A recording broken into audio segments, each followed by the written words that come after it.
Hey, I'm Dave Knight with the Dave Knight Real Estate Team, and we love being a real estate resource for people. Today's question comes from many clients who have recently been asking me, what's going on in the real estate market?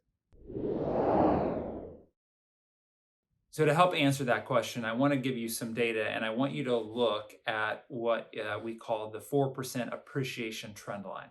So on the screen right now is going to be a chart, and I want you to look at this chart. And if you look at the yellow line, what the yellow line is that that's the 4% appreciation rule. So historically in the United States over the last 100 years, we've found that properties have appreciated at approximately 4% every year. So if you follow that trend line going all the way back to 1990, 91, 92, 93, we pretty much followed that trend line until we hit '04, '05, '06. That's where you really see the prices going substantially over the trend line into '07. And then '08 starts coming down. That's when we saw the Great Recession. And then '09, that's where we saw a big dip underneath the trend line.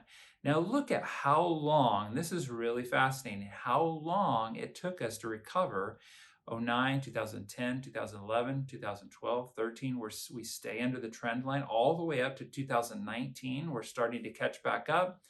2020, and then in 2021 is the first year last year that we actually saw an increase in going above the trend line. Now, last year we saw 17% appreciation across the United States. So this data is really helpful because you can see that it feels like we're really inflated right now, but in actuality, we are just beyond the 4% trend line. So what is Keller Williams? Now, Keller Williams is the largest real estate company in the world. We're in 50 different countries. What are the chief economists of Keller Williams saying and projecting? They're saying that we could be here in this state of continued appreciation, projecting 9% this year for even one to 4 or 5 more years. So hard to say exactly what's going to happen. So what could put a halt to this and cause a recession or things to change? It could be what's going on with Ukraine and Russia.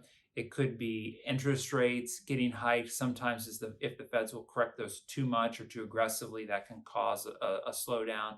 So those are the different things that Keller Williams projects could be the potentials to change what's going on right now. Other than that, we could still sustain this market for several more years.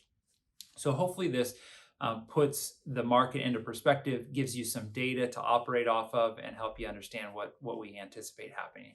Make it a great day. We'll see you on the next video.